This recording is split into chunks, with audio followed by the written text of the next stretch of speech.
Hello বন্ধুরা, কেমন আছো? নিশ্চয়ই সকলে ভালো আছো, আমিও ভালো আছি। খুব তাড়াতাড়ির মধ্যে ভিডিওটা ছাড়তে হচ্ছে, কারণ আমার বাড়িতে গেস্ট আসবে। এই ভিডিওটা আগামীকাল পাবে, আজকে রাতে দিতে পারবো না, কারণ এডিট করতে, সবকিছু তৈরি করতে একটু টাইম লাগবে। রান্না বান্না অর্ধেকটা করে এলাম। যাই হোক, আজকে মনটা খুব খারাপ। কোনো মানুষকে যদি অন্তর থেকে সাপোর্ট করি, সেই মানুষটা যদি সেই দুর্বল জায়গা নিয়ে খেলা করে, সেটা মেনে নেওয়া যায় না। কণিকার কালকের শেষের ভিডিওতে একটা অংশ, যে অংশটাকে আমি এড়িয়ে গেছিলাম, ইচ্ছা করে এড়িয়ে গেছিলাম, কারণ এমন একটা বিশেষ ঘটনার সঙ্গে জড়িত যে আমি যদি মুখ খুলি বিষয়টা অন্যরকম দাঁড়াবে। তা দেখলাম যাকে নিয়ে বলেছে সে আগে বলুক, তারপরে অবশ্যই বলবো না কেন, কন্ট্রোভার্সি ক্রিয়েটার। ভালোটা যেমন বলবো, খারাপটা তো বলবোই। আজকে এমএস ফ্যামিলির মন্দিরাকে খোঁটা দিয়ে গতকালকের ভিডিওতে কণিকা কিছু কথা বলেছে, একদম থ্রেট করেছে যে আমার জন্য করে খাচ্ছিস, আমি যদি মুখ খুলি মুখ লুকানোর জায়গা পাবি না, বেইমান, এই ধরনের কিছু কথা মন্দিরাকে নিয়ে কণিকা বলেছে। দেখো কণিকা, নিজেদের সংসারের অশান্তি দেখাচ্ছ, আমরা মজা লুটছি, এটা মিথ্যে সত্যি যাই ঘটুক তুমি দেখাচ্ছ বলে আমরা সেটার উপরে আমাদের সমালোচনা আলোচনা রাখছি। কেউ তোমার পক্ষে বলছে, কেউ তোমার বিপক্ষে বলছে, কিন্তু ঘটনাটা তুমি ঘটাচ্ছ, তোমার সংসারে ঘটছে, তুমি দেখাচ্ছ ক্যামেরায়, তাই আমরা বলছি।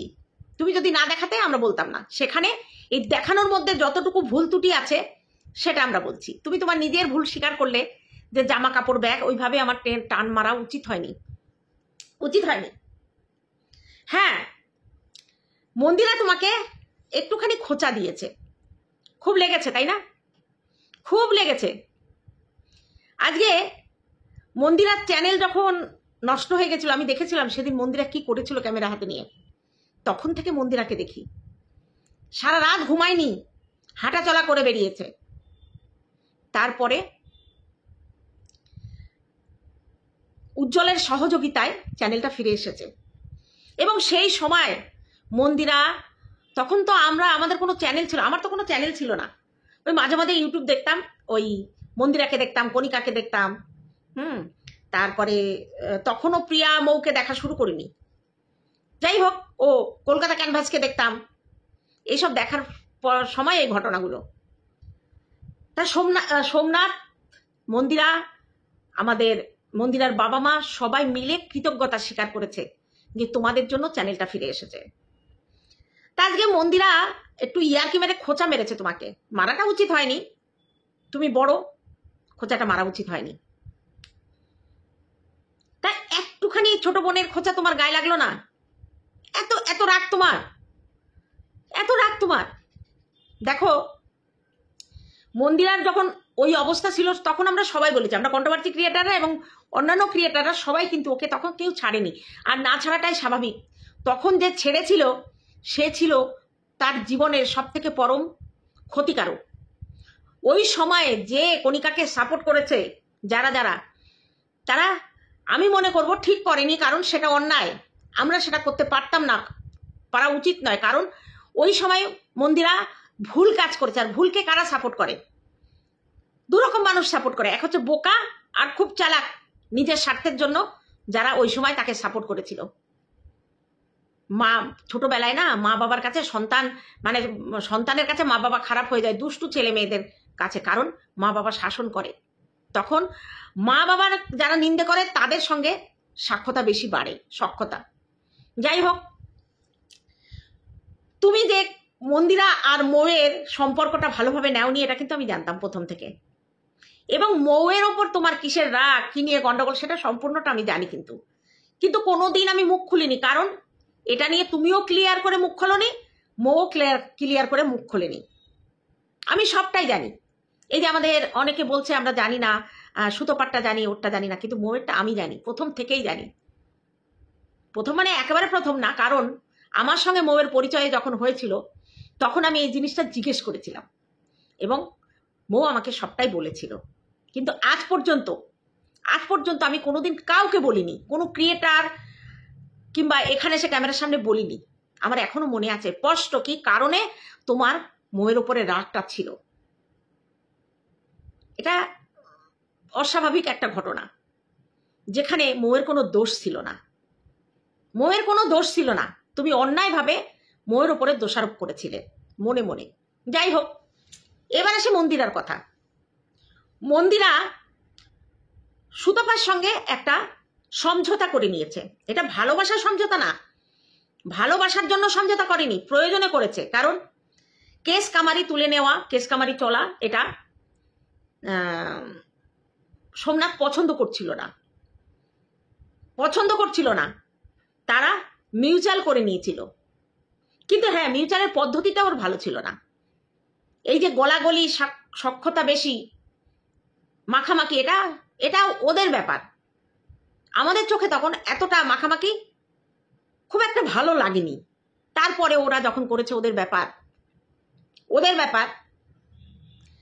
অনেক কথা বলি না, জানো তো, চেপে রাখি, আর চেপে রাখতে হয় সম্পর্ক টিকে রাখার জন্য। আজকে মৌ, কণিকা, মন্দিরা, এরা আমার ভালোবাসার ব্লগার। একসময় খুব লড়াই করেছি, যখন মন্দিরা অন্যায় করেছে, তাকে ভুল করেছে বলেছি। আবার যখন মন্দিরা সংসারে ফিরে এসেছে, তার সংসারে করার সময় যারা ওর পেছনে ওকে বলেছে, সামনে পেছনে, তখন মুখ তোর জবাব দিয়েছি। আবার ঠিক কণিকার বেলাতেও তাই। তা আজকে মন্দিরা সুতপা এবং মৌয়ের সঙ্গে সম্পর্ক করেছে বলে তোমার গা খুব চিরবির করে জ্বলে যাচ্ছে।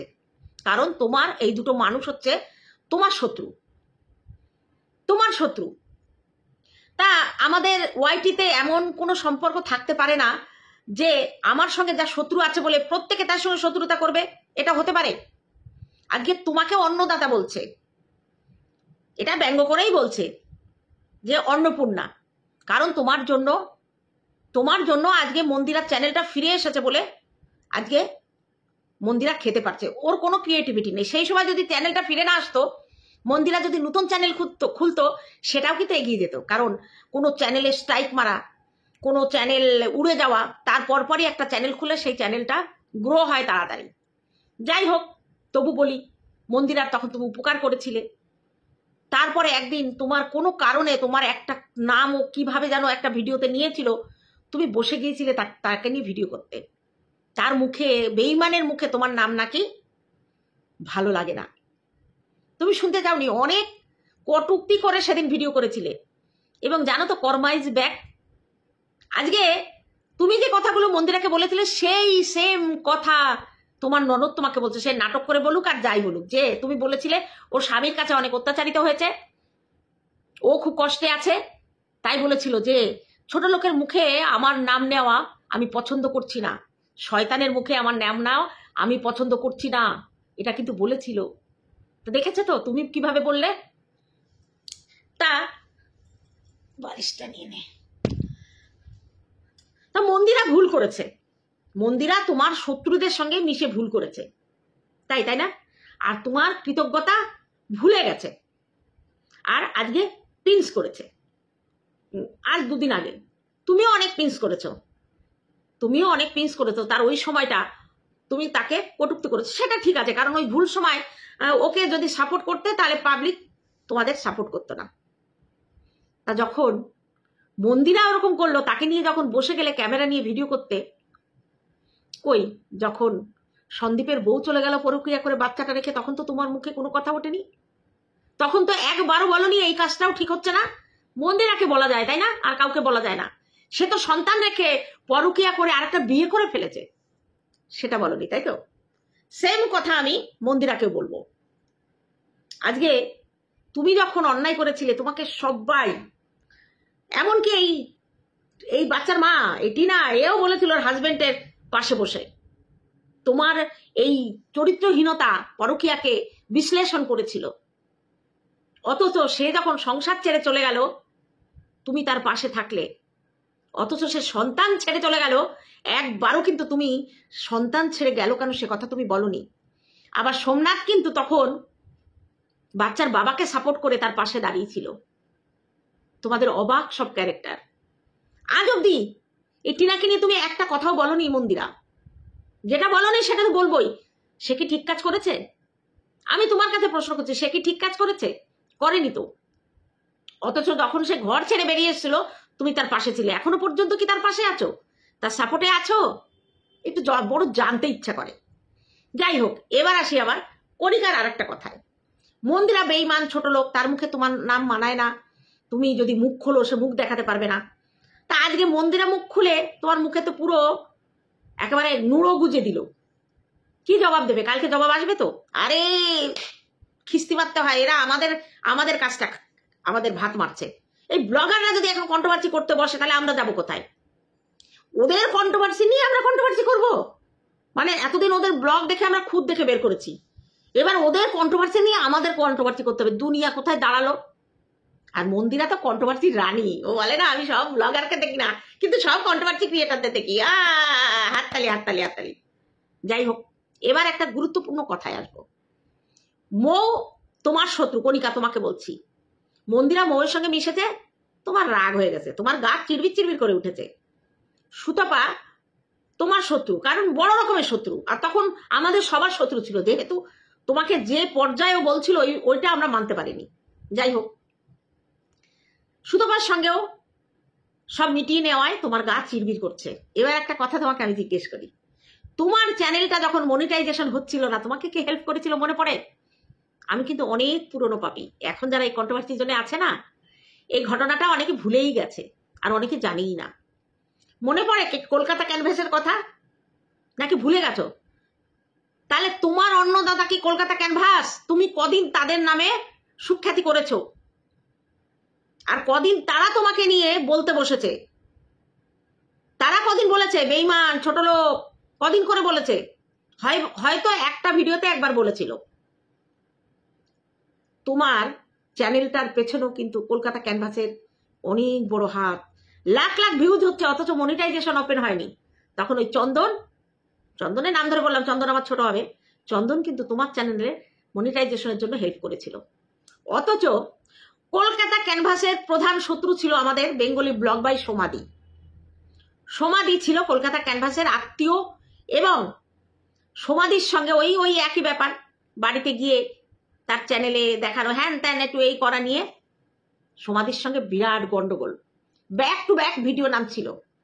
সমাধি তখন কন্ট্রোভার্সি শুরু করে কলকাতার আমাদের জোনের মধ্যে। প্রথম কন্ট্রোভার্সি শুরু করেছিল হচ্ছে ওই আমাদের রকঝাল মিষ্টি দীপশিতা, তারপর হচ্ছে সমাধি। এবং তখন সমাধিকে আমরা সবাই সাপোর্ট করেছিলাম। বড় চ্যানেলের বিরুদ্ধে অতটা ভিডিও করিনি, কারণ কলকাতা ক্যানভাস আমার একটা স্বপ্নের চ্যানেল ছিল। সমাধি করতো, সমাধি বিরুদ্ধে আমি কিছু বলতাম না। তা সেই সমাধি একসময় তোমাদের চোখের মনি হয়ে গেল। তোমরা কি করে মিশলে সমাধির সঙ্গে? তোমরা জানতে না কলকাতা ক্যানভাসের সঙ্গে সমাধির একটা গন্ডগোল চলছে? তখন তুমি ভেবেছো আরে সমাধির সঙ্গে কলকাতা ক্যানভাসের গন্ডগোল, তাতে আমার কি, আমি সমাধির সাথে মিশবো। খুব মিশেছিলে, একদম অন্তর দিয়ে মিশেছিলে। সমাধির বাড়িতে বিনা নিমন্ত্রণে হঠাৎ করে সারপ্রাইজ গিফট হিসাবে সমাধির বাড়ি চলে গেছিলে। মনে পড়ে? সমাধি তোমাদের জন্য, তোমাদের সাপোর্টে ভিডিও করে প্রত্যেকটা দুই একজন বাদ দিয়ে প্রত্যেকটা কন্ট্রোভার্সি ক্রিয়েটারের গাল খেয়েছে। সমাধির চরিত্র নিয়ে টানাটানি হয়েছে, লুঙ্গি দাদার সঙ্গে সমাধিকে শুইয়ে দেওয়া হয়েছে, সমাধির বুড়ো বয়সে অনেক রস, হ্যানা ত্যানা অনেক কিছু শুনেছে, শুধু তোমাদেরকে সাপোর্ট করেছে বলে। তোমাদের সাপোর্ট আমরাও করেছি, কিন্তু আমরা তোমার বাড়ি যাইনি। সমাধি, তন্দ্রা আর ওয়ার্ল্ড অফ কি যেন সমানে কি এরকম গেছিল, প্রত্যেককে বলেছিল যে উজ্জ্বলের মূত্র এনে গঙ্গা জল করে সবাই খাচ্ছে। এই কন্ট্রোভার্সি জোনটার অধিকাংশ কন্ট্রোভার্সি ক্রিয়েটার সমাধিকে যাচ্ছে তাই বলে অপমান করেছে, তোমাদের জন্য সহ্য করেছে। হ্যাঁ, সমাধিকে তোমরা তোমাদের চ্যানেলের ক্যামেরাতে এনেছো, সে সমাধি তোমাদের বাড়ি গেছে, তুমিও গেছো বলে বেশ একটা বন্ধুত্ব ছিল। হঠাৎ করে একদিন একটা মিসগাইড হলো। সমাধি ভুল করেই হোক আর যে করেই হোক সুতপাকে একটা মেসেজ করেছিল, এবং সুতপা সেটা অন ক্যামেরা সবার কাছে বলেছিল যে সমাধি মেসেজ করেছে। হ্যাঁ, এই নিয়ে অনেক কন্ট্রোভার্সি হয়েছে, অনেক গন্ডগোল হয়েছে। দীপ্তি সমাধিকে বলেছে, তারপরে রিম্পা বলেছে। সমাধি অনেক কান্নাকাটি করতো। তখন আমার দুয়ারে সরকার চলছিল, সারা রাত সমাধি ঘুমায়নি। সমাধি পাগলের মতো করেছে যে আমি এখন এই 5 তলা থেকে ঝাঁপ দেবো। গীতাদি আমি আর মুখ দেখাতে পারবো না। সমাধির সেই রাতের সাক্ষী আমি সেই রাতের সাক্ষী। অনেক বুঝিয়েছি সমাধিকে যে ভুল তোমার হয়েছে। আর তুমি যদি সত্যি তাকে মেসেজ করে থাকো, অস্বীকার করার কি আছে? বলছে না আমি ভুল করে পাঠিয়েছি। আমি এখনো জানি না সত্যি সত্যি সমাধি তাকে ভুল করে, তবে আমাকে দেখিয়েছিল সুতপা নামে যে মেয়েটির কথা উনি বলেছে, যার কথা, তার মেয়ের এই অবস্থা, উনি সেই হোয়াটসঅ্যাপে তার ছবি সহ আমাকে দেখিয়েছে। অনেক পরে অবশ্য, তখন কন্ট্রোভার্সি মিশে গেছে। তা সেই জায়গায় দাঁড়িয়ে তুমি সমাধিকে এখনো ক্ষমা করতে পারোনি। সমাধিকে অনেক অনেক কষ্ট পেতে হয়েছে। তুমি তার ফোন ধরনি, তার উপরে অনেক দুঃখ রাগ ক্ষোভ তোমার, শুধু একটা মেসেজ করেছিল। তাহলে সুতপার সঙ্গে তোমার ডাইরেক্ট গন্ডগোল। সেখানে এই ওয়াইটিতে যারা আছে কেউ সুতপার সঙ্গে মিশতে পারবে না, তাই না? মিশতে পারবে না। তাহলে সে তোমার শত্রু হয়ে যাবে। তুমি তো কাউকে কিনে রাখোনি, তাই না? কিনে রেখেছো কি? রাখোনি। ওই জন্য তাদের উপর বলতে পারো না। মন্দিরের একটা জায়গায় তুমি পেয়েছো, সেই জায়গাটা ধরে মাঝে মাঝে নাড়াচাড়া দিয়েছো। আর কালকে যে অ্যাটিটিউড নিয়ে তুমি বলেছো, ওটা সত্যি আমার ভালো লাগেনি। তোমার ঘরের ঝামেলা আর এই বিষয়টা সম্পূর্ণ আলাদা। তোমার ঘরের ঝামেলা, তোমার চরিত্র নিয়ে যখন চচ্চড়ি হচ্ছিল সেই বিষয়টা তোমার পাশে ছিলাম, কিন্তু এই যে মন্দিরা বিষয়টা আর ময়ূর বিষয়টা, এটাকে আমি তোমাকে সাপোর্ট করতে পারবো না। কারণ এই ওয়াইটিতে সততা নিয়ে যদি কেউ ভিডিও করে আর কন্ট্রোভার্সি চায় না, সে একমাত্র মৌ আছে। তুমি যে কি কন্ট্রোভার্সি এখন চাইছো সেটা বলে বোঝানো যাবে না। আমার ভিউয়ার্সরা ভাবছে আমি তোমার অভিনয় ধরতে পারিনি। দেখো একটা কথা কি জানো তো, তুমি তোমার বাড়ির গন্ডগোল দেখাচ্ছ, তাই আমি বলছি। সেখানে যে স্ক্রিপ্টটা তোমরা লিখেছো, যে গল্পটা তোমরা লিখেছো, সেখানে তোমাকে নির্যাতিতা বউ হিসাবে তুমি দেখাচ্ছ। নির্যাতিতা হলে তার পাশে থাকাটা স্বাভাবিক। আর ননদ এসে যে দাবি করছে, এখানে তোমার শাশুড়ির ভুলের জন্য দাবিটা করতে পারছে, সেখানে শাশুড়িকে বলে তোমার পাশে থাকাটা ন্যায্য দাবি। তুমি আজকের ভিডিওতে পুরো বললে যে এটা তোমার আসল ঘটনা, এর মধ্যে কোনো নকল কিংবা নাটক নয়, নকল কিংবা নাটক নয়। তা ভালো কথা, তোমার সংসারের কেসা কাহিনী যত তুমি তুলে ধরবা তত তোমার ভিউ বাড়বে। কিন্তু তার মাঝখানে কেন মন্দিরাকে টানা হলো? কেন মন্দিরাকে এইভাবে দাঁত কিরমিরি দিয়ে দেয়া হলো? মন্দিরা হাজার খারাপ হতে পারে, কিন্তু সত্যি কথাটা কোনোদিন সে লুকায়নি। এই একটা জায়গায় সে কিন্তু বদ্ধপরিকর। এবং তার চ্যানেল তো ভেসে যাওয়ার কথা, তার চ্যানেলটা ভেসে যাওয়ার কথা। তার ওয়াইটিতে পাবলিক তাকে ছি ছি ছি করেছে এত, কিন্তু সে তার ভিউয়ার্সদের ধরে রেখেছে তার সত্যি কথা বলা নিয়ে। সে যখন পরকীয়া করেছে তখনও সত্যি কথা বলেছে। সে যখন স্বামীর ঘরে ফিরে এসেছে, সংসারটা সে সত্যি করে করছে, সেটাও সত্যি করে বলেছে। তার স্বামী যখন ফিরে এলো, সোমনাথ বিশ্বাস করতে চায়নি যে মন্দিরা সত্যি সত্যি মন থেকে সংসার করতে এসেছে। বিশ্বাস করতে চায়নি। এই বিশ্বাসটা অর্জন করতে কণিকার অনেক পরিশ্রম করতে, এটা মিস্টেক হয়েছে, মন্দিরার অনেক লড়াই করতে হয়েছে। সেই লড়াইতে ও কিন্তু একা লড়াই করেছে, ওর পাশে তখন কেউ ছিল না। সোমনাথকে কেউ বোঝাতে পারতো না।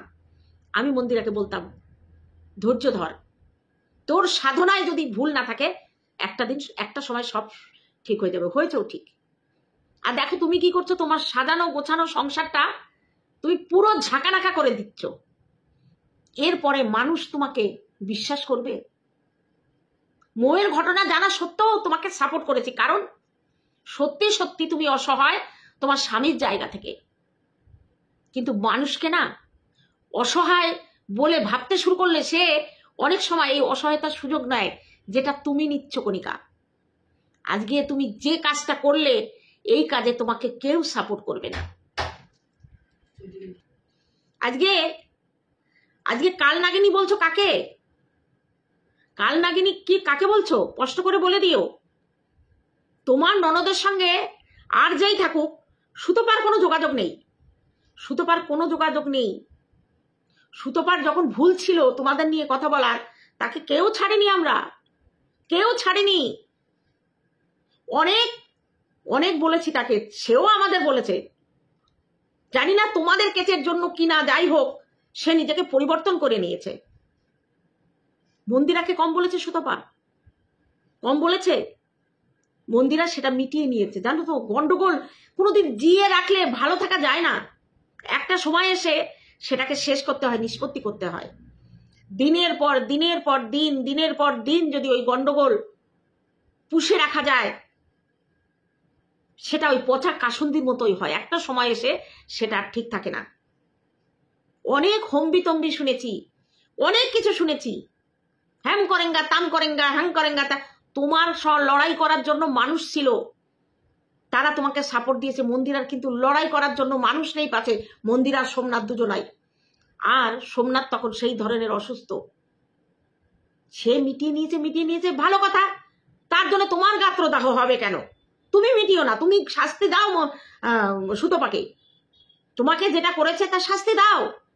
আমরাও দেখতে চাই তুমি কি শাস্তি দিতে পারো, আমরাও দেখতে চাই তুমি কতটা শাস্তি দিতে পারো। শুধু গর্জিও না, বর্ষা করে দেখিও। আজ পর্যন্ত এই কেসে কি হচ্ছে কি না হচ্ছে এখনো আমরা কিছু জানি না। আজকে একটা সত্যি কথা আজকে বলছি, কেসটা দিল্লিতে যখন করা হয়েছিল, একমাত্র সুতপাকে হ্যারেস করানোর জন্য দিল্লিতে করা হয়েছিল। তুমি এখানকার মানুষ, কেসটা তো এখানেই করতে পারতে না। এখানে করলে ওকে সহজ হয়ে যাবে কোর্টে দৌড়ানো। তো দেখো, এটা আমি সুতপাকে হ্যারেস মানে সাপোর্ট করার জন্য বলছি না।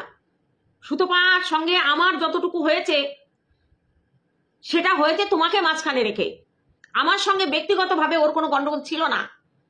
তোমাকে সাপোর্ট করতে গিয়ে সুতপার সঙ্গে আমার মনোমালিন্য হয়েছে।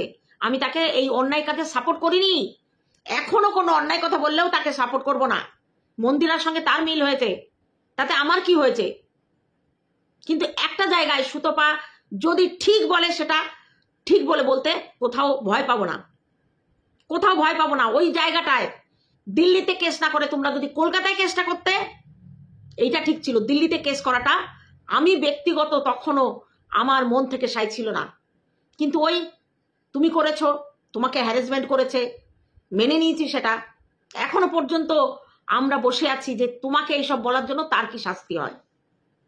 তার মধ্যে তোমরা সংসারের এই যে খুঁটিনাটি কেচ্ছা কেলেঙ্কারি নিজেদের মধ্যে খাওয়া খাই দেখিয়ে তুলে নিজের ইমেজটা কিভাবে নষ্ট করলে।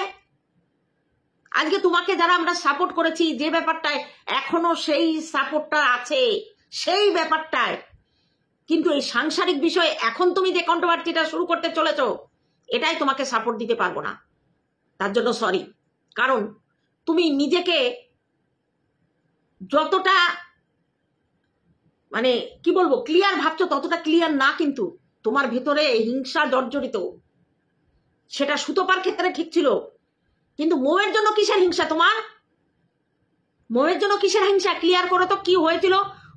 মৌ তোমার কোন পাকা ধানে মই দিয়েছিল একটু বলো তো। আমাকে বলতে বাধ্য করো না, তুমি বলো। মন্দিরার সঙ্গে গন্ডগোলের ব্যাপারটা তো বলে দিলে। আজকে মন্দিরা যদি না বলতো, কেউ জানতো না যে মৌ মন্দিরার বাড়ি এসেছিল বলে। তোমার হোয়াটসঅ্যাপের স্ট্যাটাস আমরা দেখেছি, তখনই জানতে পেরেছি মৌয়ের ঘটনা। কিন্তু বলিনি কোনোদিন, আজকে এই প্রথম মুখ খুললাম। কারণ কিছু কিছু সময় মুখ না খুললে বড্ড দেরি হয়ে যায়, সময়ে মুখটা খুলতে হয়। তাই এখনো বলছি যে সুতপা যা করেছিল তোমার সাথে সেটাই তোমার পাশে আছে। কিন্তু তুমি এখন যেটা করছো, এটাই তোমাকে সঙ্গ দিতে পারছি না। তোমার ঘরের কেচ্ছা, তোমাদের ঘরের ঝগড়ার নাটক বলো, এটা নাটক নাই বা হলো, এটা সত্যি হলো। তোমার ননদ প্রথমে বলেছে, কিন্তু মনে করো তো 6 মাস আগে তুমি একটা নাটক শুরু করেছিলে, তখন উজ্জ্বলার তুমি এসে বলেছিলে যে এটা নাটক ছিল। কিন্তু এবার তুমি বললে ওটা রিয়েল ছিল। তাহলে এটা এনেছিল কে? সোশ্যাল মিডিয়ায় কে এনেছিল? এটা তুমি তো এনেছিলে। দেখো, নিজেকে দেবীর আসনে বসিও না, নিজেকে দেবীর আসনে বসিও না, বাস্তবের মাটিতে পা রেখে চলো।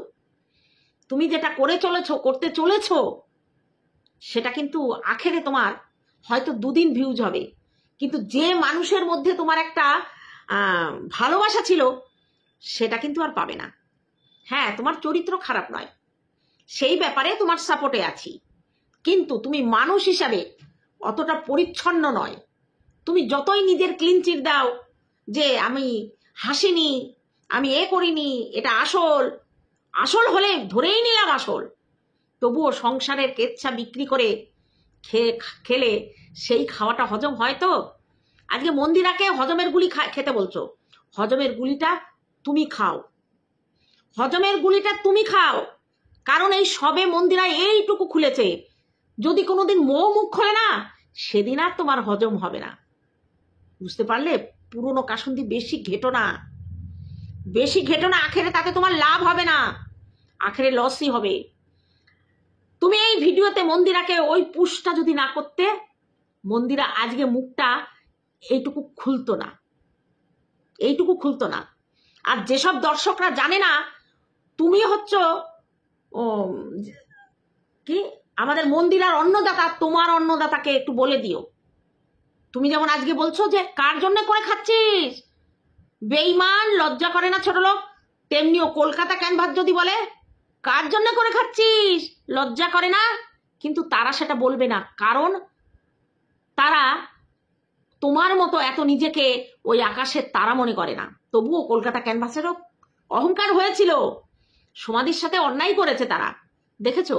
দূরবীন দিয়ে খুঁজে বেড়াতে হয় মিলিয়ন ভিউজের চ্যানেল, ওই জন্য ওই অহংকার করো না।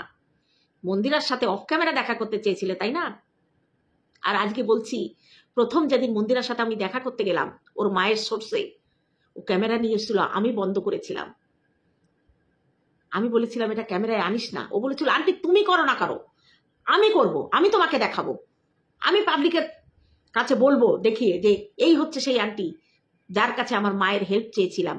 ওর মায়ের হয়ে মন্দিরা আমাকে কমেন্ট করেছিল। মন্দিরা হচ্ছে এই জায়গায় মন্দিরা হৃদয়টা না চরিত্রের সঙ্গে যায় না, চরিত্রহীনদের হৃদয় থাকে। আজকে যে ভুলটা মন্দিরা করেছে, এই ভুল অনেকেই করে, কিন্তু তার জন্য তার বিবেক, তার মনটা নষ্ট হয়ে যায়নি। সেই জায়গায় সে পবিত্র, যেখানে তুমিও পৌঁছাতে পারবে না, একদম সাধু চরিত্র নিয়ে। বুঝতে পারলে? তোমাকে এই কথাগুলো বলতে আমার খারাপ লাগছে, কিন্তু না বলে কিছু বলার নেই, কারণ তুমি বড্ড বেশি বাড়াবাড়ি শুরু করেছো। নিজের মধ্যে নিজের ননদদের নিয়ে যেটা করছিলে, এর সঙ্গে তুমি কি পাগল হয়ে গেছো? ভিউজের লোভে তুমি কি পাগল হয়ে গেছো? মন্দিরা কিন্তু কন্ট্রোভার্সি ভালোবাসে। কালকে সকালে যদি মন্দিরাকে নিয়ে তুমি একটা কথা বলো, মন্দিরা তার ভিডিওতে আরো 5টা কথা বলবে, তবুও সে ব্লগিং এর মধ্যে বলছে। দেখেছো তোমার আর তার মধ্যে পার্থক্য? তুমি আজ একটা সপ্তাহ বেশি ভিডিও ক্যামেরার সামনে বসে কন্ট্রোভার্সি করছো, আর মন্দিরা তোমাকে দেখিয়ে দিল ব্লগিং করতে করতে কন্ট্রোভার্সি করা যায়। তোমার বাড়িতে নাকি রান্না হচ্ছে না, খাচ্ছ কি? তুমি খাচ্ছ কি? তোমার শাশুড়ি আলাদা রান্না করছো, ওপরে তুমি তোমার মতো করছো। একটু দেখিও না, ব্লগিং এর মাধ্যমে কন্ট্রোভার্সি করো, কি রান্না হচ্ছে, কজনের কতটুকু চাল নিচ্ছ, কতটুকু তরকারি করছো, দেখিও। তুমি তো সত্যি ঘটনা, তোমার ননদের সঙ্গে শাশুড়ির সঙ্গে গন্ডগোল চলছে, এটি সত্যি ঘটনা, দেখিও না। এরপরে যখন ভিডিও করবা দেখিও যে তোমরা আলাদা খাচ্ছ। তা যাই হোক বন্ধুরা, এগুলো বলতে গেলে না আমি ভাবছিলাম এই ঘটনা থেকে আমি এড়িয়ে যাব, এদের মধ্যে ঢুকবো না, কিন্তু মৌ ঢুকে পড়েছে তো এর মধ্যে, মৌকে ঢোকানো হয়েছে। আর মৌকে কেউ ঢুকালে, মৌকে নিয়ে কোনো কিছু হলে সেখানে তো আমি থাকবই, কারণ মন্দিরা কিন্তু একদম স্ট্রিক্টলি নিজের এই কন্ট্রোভার্সি নিজে ঠিক এগিয়ে যেতে পারবে, ও দুর্বল নয়। কিন্তু কন্ট্রোভার্সির ক্ষেত্রে মৌ কিন্তু দুর্বল, ও কিন্তু পারে না সহ্য করতে কন্ট্রোভার্সি, আর কন্ট্রোভার্সি চায়ও না। তা চলো বন্ধুরা, আজকে এইটুকু থাকলো। আমার কথার সঙ্গে যদি তোমরা সহমত হও অবশ্যই কমেন্ট করে বলো, আর যদি আমি কোথাও একটু ভুল করে থাকি ধরিয়ে দিও, মাথা পেতে নেব। তা চলো, মন্দিরাকে বলবো এই ব্যাপার নিয়ে পুরো চুপচাপ থেকে যা বলার বলে দিয়েছিস, একদম ঠিক বলেছিস, তোর জায়গায় তুই ঠিক আছিস, এটা নিয়ে আর কোনো কথা বলিস না। এরপরে ও ঝড় তুলুক না, আমরা আছি সেই ঝড় সামলানোর জন্য। তুই তোর মতো করে ব্লগিং করে যা। অবশ্য তুই আমার কথা শুনবি না, কারণ তুই সোনার মেয়ে নাও, জবাব দিতে দেয়াটাই তোর পছন্দের। ঠিক আছে, যদি তোর মনে হয় তুই জবাব দিবি। তা চলো টাটা আমার ভিউয়ার্সদের জন্য।